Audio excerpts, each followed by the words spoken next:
2022-23 में राजकोषीय घाटा जीडीपी का कितना प्रतिशत अनुमानित है? 6.4%। ठीक है। नेक्स्ट, चालू वित्त वर्ष 2021-22 में राजकोषीय जो घाटा जीडीपी का कितना प्रतिशत अनुमानित है? 6.9%। तो ये चालू वित्त वर्ष की बात हो रही है और यहाँ पे 22-23 की बात हो रही है बजट में। बजट 2022-23 में राज्य अपना राजकोषीय घाटा जीडीपी का कितना कर सकता है? तो राज्य को भी, ये हो गए दोनों सेंट्रल लेवल पे, ये क्या हो गए दोनों सेंट्रल लेवल पे, और ये हो गए स्टेट लेवल पे, है ना, ये हो गए स्टेट लेवल पे। स्टेट लेवल पे कितना? 4%। ठीक है। सवाल आते हैं, बजट में भारत की आर्थिक वृद्धि दर। ठीक है, बजट में भारत की आर्थिक वृद्धि दर कितने प्रतिशत के अनुमान लगाया गया? 9.27% या 9.2% लिखा भी रहेगा, ध्यान रखिएगा, 9.27%।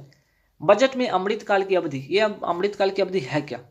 तो देखिए, आज़ादी की 75वीं वर्षगांठ इस बार मनाया जा रहा है और इससे लेकर अब 100वीं वर्षगांठ के बीच में आते हैं टोटल 25 ईयर्स। इसी 25 वर्ष को बजट में क्या कहा गया? अमृतकाल। ठीक है। चलिए नेक्स्ट सवाल पे आते हैं कि अगले 25 साल भारत की, ठीक है, अगले 25 साल की मैं बात करूं कि भारत अगले 25 साल भारत एट द रेट, ठीक है, 100 के अमृत, ठीक है, एट द रेट 100 के अमृत काल में प्रवेश करते हुए बजट में 4 प्राथमिकताओं में क्या 4 प्राथमिकताओं में विकास पर जोर दिया है। वो कौन से 4 है? ठीक है, ये 4 विषय कौन कौन से हैं? ध्यान रखिएगा, ये 4 प्राथमिकताएं कौन कौन से हैं। पहला हो जाएगा यहाँ पे क्या? पहला हो जाएगा पीएम गति शक्ति, दूसरा हो जाएगा समेकित विकास, तीसरा हो जाएगा उत्पाद संवर्धन, ठीक है, एवं निवेश, सनराइज अवसर, ऊर्जा संक्रमण, जलवायु कर, और चौथा हो जाएगा निवेश की वित्तीय मदद। ठीक है, तो ये 4 प्राथमिकता ध्यान रखिएगा। पीएम गति शक्ति, अगर पूछा जाए पीएम गति शक्ति है क्या, ठीक है, तो इस योजना में होता क्या कि जो जो मंत्रालय हैं या विभाग आपस में जो लिंक हैं, ठीक है, आपस में एक दूसरे में लिंक है, उन सभी को एक साथ जोड़ना, यही है पीएम गति शक्ति। ठीक है। चलिए नेक्स्ट सवाल पे आते हैं कि पीएम गति शक्ति को बढ़ावा देने के लिए कितने इंजन का उल्लेख बजट 2022-23 में किया गया? ये 7 इंजन है। ये 7 इंजन कौन कौन है? Road, rail, airports, ports, mass transport है, वाटरवेज है, लॉजिस्टिक इंफ्रास्ट्रक्चर है। ठीक है, ऐसे 7 हैं, ध्यान रखिएगा। इन सब का क्या है काम? तो इंफ्रास्ट्रक्चर का डेवलपमेंट करना। ठीक। नेक्स्ट क्वेश्चन पे आते हैं कि बजट 2022-23 के बजट में ट्रिपल पी मीन्स के पीपीपी मॉडल पर कुल कितने मल्टी मॉडल लॉजिस्टिक पार्क बनाने की घोषणा की गई है? आंसर हो जाएगा कुल 4। ठीक है, कितने हो जाएंगे? कुल 4। ठीक। अच्छा, यहाँ पे क्वेश्चन छूट गया क्या? अच्छा हाँ, यहाँ पे छूट गया। पीएम गति शक्ति योजना के अंतर्गत कितने किलोमीटर नेशनल हाईवे का विस्तार किया जाएगा? तो 25,000 किलोमीटर का विस्तार किया जाएगा। ठीक है, 25,000 किलोमीटर का विस्तार पीएम शक्ति जो योजना है ना, इसके अंतर्गत। ठीक है। चलिए, बजट 2022-23 में ट्रिपल पी मीन्स के पीपीपी मॉडल पर कुल मीन्स की पीपीपी मीन्स की पब्लिक प्राइवेट पार्टनरशिप पर कुल कितने जो मल्टी मॉडल लॉजिस्टिक पार्क बनाने की घोषणा की गई? 4, टोटल 4 है। ठीक है, याद रखिएगा। अगले 3 वर्ष के दौरान कितनी वंदे भारत रेलगाड़ियों का निर्माण किया जाएगा? कुल 400। ठीक है, यहाँ पे 400 याद रखिएगा। नेक्स्ट, बजट 2022-23 में देशी विश्व स्तरीय प्रौद्योगिकी और क्षमता वृद्धि कवच के तहत रेल मार्ग नेटवर्क में कितना किलोमीटर जोड़ा जाएगा? तो आंसर हो जाएगा 2000 किलोमीटर। क्या 2000 किलोमीटर जोड़ा जाएगा? अब सवाल आता है कवच है क्या? ठीक है, आपको यहाँ पे समझा दूं कि कवच ये है क्या। तो ये जो कवच तकनीक है, ठीक है, ये जो तकनीक है, ये समझिए एक ट्रैक है। ठीक है, ये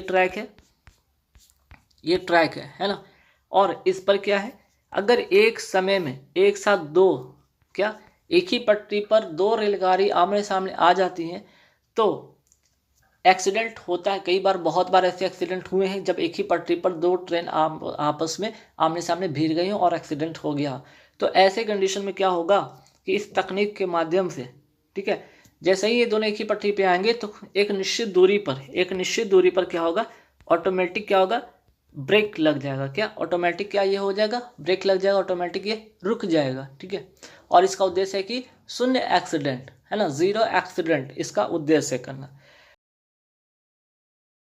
एक रेलवे ट्रैक पर जब 2 रेलगाड़ी एक साथ आमने सामने आ जाए तो निश्चित दूरी पर ऑटोमेटिक ये क्या हो जाएगी, रुक जाएगी। बजट 2022-23 में सर्वाधिक प्राप्ति का स्रोत किससे है, ठीक है, तो आंसर हो जाएगा उधार और देयता, ठीक है, उधार और देयता से क्या है, सर्वाधिक प्राप्ति होती है, ठीक। जिसमें अगर मैं 1 रुपये में बात कर लूँ तो 35 पैसा जो है उधार से सिर्फ है, 15 पैसे जो हो गए निगम कर आयकर से हो गए, और 16 जो पैसे हो गए वो जीएसटी से, ठीक है।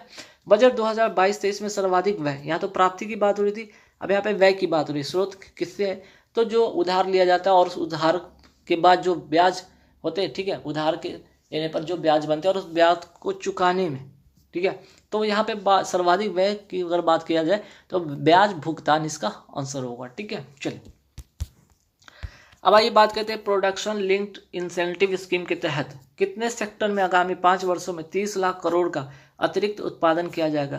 तो ऐसे 14 सेक्टर होंगे, क्या ऐसे 14 सेक्टर होंगे, और ध्यान रखिएगा PIL यानी कि प्रोडक्टिव लिंक्ड इंसेंटिव, ठीक है, इसके तहत, और क्या इसके तहत 60 लाख नौकरी के अवसर भी मिलेगा, है ना।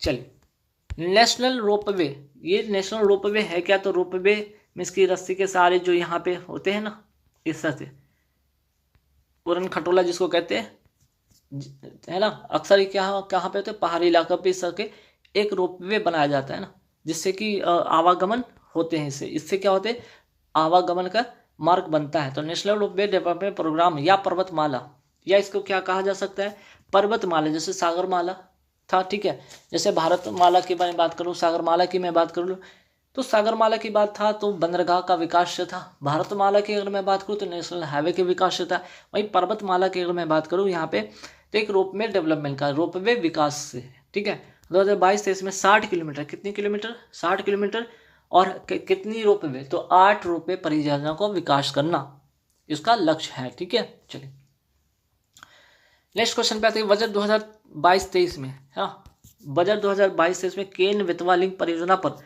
कितना खर्च होगा, 44,605 करोड़ रुपए खर्च होंगे, 9.08 लाख हेक्टेयर जमीन की सिंचाई इससे होगी, ठीक है। यहाँ पे कुल मिलाकर समझिए बात क्या है, ये केन नदी है और ये बेतवा नदी है, ठीक है, ये बेतवा नदी है।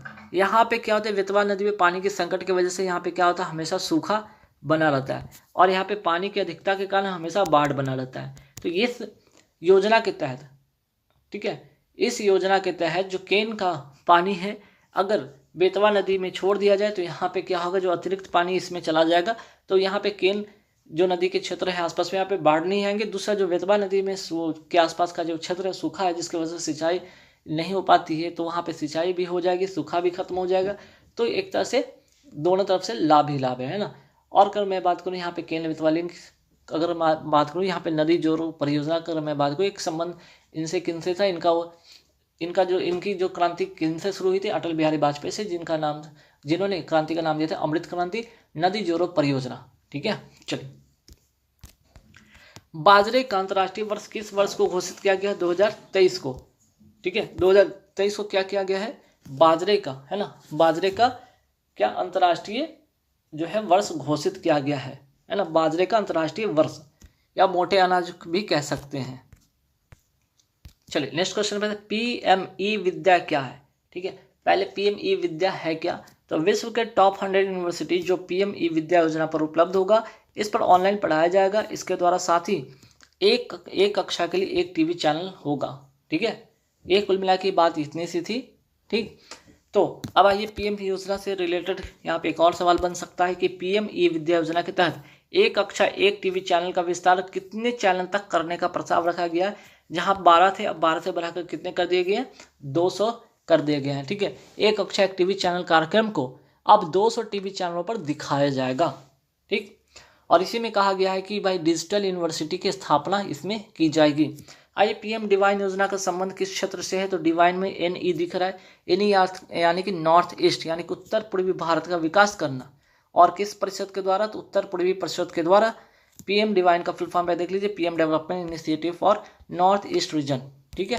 चलिए एक सवाल यहाँ पे बनेगा कि वाइब्रेंट विलेज प्रोग्राम है या जीवंत ग्राम कार्यक्रम क्या है, तो उत्तरी सीमा पर स्थित सीमावर्ती जो गांव है उसका विकास करना, ठीक है, इसका विकास करना। नेक्स्ट आज़ादी के अमृत महोत्सव में अनुसूचित बैंक कितने जिलों में 75 डिजिटल बैंकिंग यूनिट स्थापित करेंगे? 75 क्यों? तो 75वीं अमृत महोत्सव यानी कि 75वीं वर्षगांठ, ठीक है, आज़ादी की 75वीं वर्षगांठ, इसलिए हर बात में आएगा 75, ठीक है, क्योंकि 2022 में हम आज़ादी के 75वीं वर्षगांठ मना रहे हैं, यानी कि अमृत महोत्सव मना रहे हैं, इसलिए हर बात पे यहाँ पे इस मीन्स कि ये अमृत महोत्सव में हर चीज़ को 75 के रूप में यहाँ पे डिनोट किया जा रहा है, ठीक है। जैसे कि 75 डिजिटल बैंकिंग यूनिट और 75 जिलों को ही, ठीक है, 75 जिलों को ही, ठीक है। चलिए, डिजिटल या वर्चुअल परिसंपत्तियों के हस्तांतरण ट्रांसफर से होने वाले आय पर टैक्स की दर कितने % होगी? तो बजट में क्या किया गया? 30% लगेगी। जैसे कि क्रिप्टो करेंसी है या इससे रिलेटेड जो भी करेंसी होंगे उन पर 30%, उनसे जो भी आय होगी उन पर टैक्स कितने लगाया जाएगा? 30%, ये बजट में कहा गया है, ठीक। चलिए, पीएम आवास योजना, हर व्यक्ति को घर।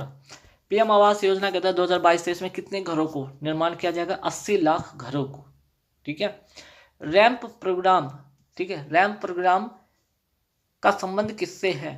ठीक है, रैंप प्रोग्राम का संबंध किससे है? तो आर से रेसिंग, ए से एक्सेलरेटिंग, एम से MSME, यही है, ठीक है, यही है प्रोग्राम। मीन्स के सूक्ष्म लघु एवं मध्यम उद्योग संबंधी विकास करना, ठीक है। माइक्रो स्मॉल मीडियम इंटरप्राइज, इसका क्या करना? विकास करना, रैंप प्रोग्राम का उद्देश्य है, ठीक है। चलिए, मिशन शक्ति, मिशन वात्सल्य, सूक्ष्म आंगनवाड़ी, ठीक है, मिशन वात्सल्य, सूक्ष्म आंगनवाड़ी और पोषण 2.0 का संबंध किससे? तो महिलाओं और बच्चों के विकास से है, ठीक है। चलिए, वार्षिक वित्तीय विवरण, वार्षिक वित्तीय विवरण जिसे बजट कहेंगे का उल्लेख संविधान के किस अनुच्छेद में है? देखिए, बजट का संविधान में बजट जो शब्द इसका कोई उल्लेख नहीं, लेकिन वार्षिक वित्तीय विवरण का इसका उल्लेख है अनुच्छेद 112 में, ठीक, ध्यान रखिएगा 112 में। और बजट के अंतर्गत आता है धन विधेयक, जिसका अनुच्छेद किसके अंतर्गत आता है? 110 के अंतर्गत। स्वतंत्र भारत का पहला बजट किसके द्वारा प्रस्तुत किया गया था? तो के षणमुखम सेट्टी के द्वारा, ठीक। 2022 में वित्त मंत्री निर्मला सीतारमण द्वारा कौन सी क्रम की ये बजट थी? तो ये कौन सी क्रम की थी? चौथी ये क्रम की थी। मीन्स की कुल मिलाकर